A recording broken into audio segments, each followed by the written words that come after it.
बात हम लोगों ने देखी और उत्तर प्रदेश में कांवड़ यात्रा के दौरान इस बात का अभियान चला था। जो अभियान रविंद्र नेगी जी ने पथगढ़ में जो चलाया वो यूपी सरकार ने पूरे कांवड़ मार्ग पर चलाया था, जहां से ढाबे से दुकानें चिन्हित की गई थी जहां पर हिंदू नाम लिखा गया था, वैष्णव ढाबा, लक्ष्मी ढाबा, उनके जो मालिक थे वो गैर हिंदू थे।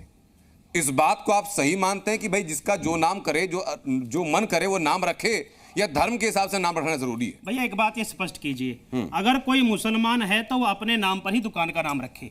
इस बात को आप लोग समझने की कोशिश कीजिए। अगर कोई रहमान है तो संदीप का नाम क्यों रखना चाहता है? इसके पीछे लॉजिक क्या है? और मैं आपको बड़ी स्पष्टता से बोलना चाहता हूं, देखिए लॉजिक ये है कि किस प्रकार से मुसलमान भारत में सनातनियों का धर्म भ्रष्ट करने के लिए, इनके धर्म को बर्बाद करने के लिए, और सुनिए नाम से एक सेकंड, मुमताज भाई सुनिए ना, सुनिए मैं इनके बाद सीधा मुमताज आलम के पास आऊंगा।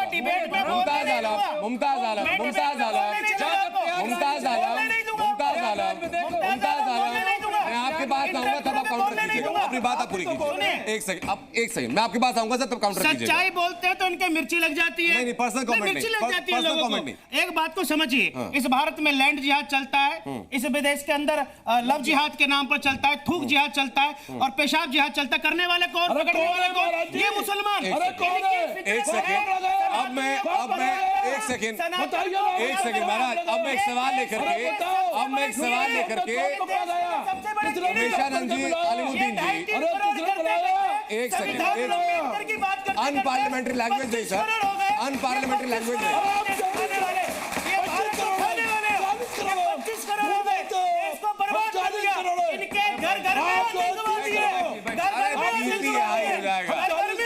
बीपी हाई हो जाएगा महाराज, उमेश महाराज बीपी हाई हो जाएगा। आजादी साहब बैठिए महाराज, बीपी हाई हो जाएगा, रुक जाइए। सेहत पहले है सर, बात है। एक सेकंड से पर्सनल कमेंट नहीं, पर्सनल कमेंट नहीं। एक सेकंड मुमताज जी, आजादी साहब, आप बुजुर्ग से कि हमारे मुकाबले की बात मत करना, बीपी की दवा लाओ। नहीं सर, वो ठीक है सर, आदमी उत्तेजित हो जाता है तो ब्लड प्रेशर बढ़ जाता है।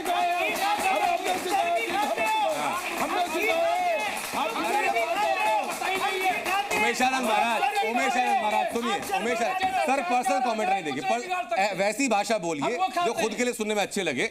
सर मैं आप दोनों के पास आऊंगा, इस चर्चा को मैं आगे ले जाऊं। उसके साथ ही एक और वीडियो है मेरा जो दिल्ली चुनाव के दौरान बड़ा चर्चित भी हुआ, उस वीडियो पर भी सवाल है। वीडियो जरा दिखाते हैं एक बार फिर।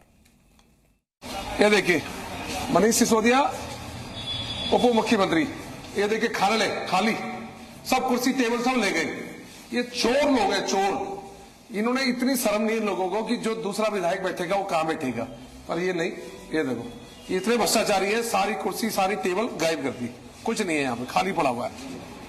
तो सर ने चुनाव को कोई मुद्दा आपने छोड़ा नहीं, चोरी का मुद्दा हो, रोहिंग्याओं का मुद्दा हो, हिंदू मुसलमान का मुद्दा हो, बुलडोजर का मुद्दा हो, साम दाम दंड भेद रविंद्र नेगी ने हर किसी का इस्तेमाल कर लिया।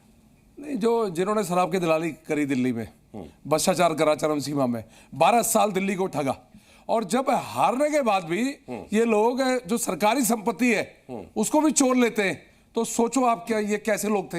यानी जी कचहरी में 3 बातें साफ है सर।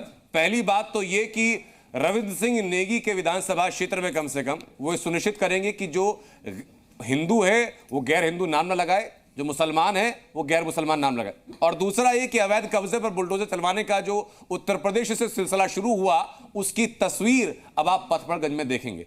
चर्चा को यहां पर विराम देना होगा, लेकिन विराम देने से पहले बहुत जरूरी होता है कचहरी में जज साहब का जजमेंट जानना। जज साहब बताइए जरा कि जो बहस नई शुरू हुई थी अवैध कब्जे को लेकर के, बुलडोजर एक्शन को लेकर के, परसेप्शन ये बनाया गया कि भाई मुसलमानों के ऊपर खास तौर पर रविंद्र सिंह नेगी एक्शन लेते हैं, आपका जजमेंट क्या है? तो दोनों तरफ को सुनने के बाद और नेगी जी को सुनने के बाद मुझे लगता है इन्होंने बड़े स्पष्ट तौर पे कहा है कि हम कोई मुसलमान और हिंदू के बेस पे नहीं कोई एक्शन लेते, हम तो जो भी अवैध कब्जा करेगा उसके अगेंस्ट एक्शन लेंगे, और जो भी एक्शन होगा संविधान के अंतर्गत होगा। तो कानून की मर्यादा में चलते हुए एक्शन ज़रूर होना चाहिए, और जिसकी दुकान है उसको अपना नाम ज़रूर लिखना चाहिए भी ये इसका प्रोपरेटर कौन है। हाँ, मगर जहाँ प्रोपरेटर मुसलमान है उसको अपना नाम लिखना चाहिए, चाहे हिंदू नाम लिख ले कोई दिक्कत नहीं है जी, चाहे हिंदू नाम कोई दिक्कत नहीं, मगर अपना नाम नीचे लिखे प्रोपराइटर मैं हूँ। अगर मालिक है तो मालिक अपना नाम बताए। हाँ, प्रोपराइटर अगर मुसलमान है, किसी और नाम, देखो ये देश डेमोक्रेटिक देश है, इसमें किसी पे कोई रोक नहीं है। मुसलमान आप हिंदू नाम लिख लो, मुसलमान लिख लो, कोई भी लिख लो, मगर उसके नाम ने अपनी असलियत जो लिखी है आप प्रोपराइटर जो भी है, हिंदू है वो लिखे, मुसलमान है वो लिखिए। बहुत बहुत धन्यवाद है साहब आपका, और बहुत बहुत धन्यवाद हमारे मेहमानों का कचहरी में शामिल होने के लिए।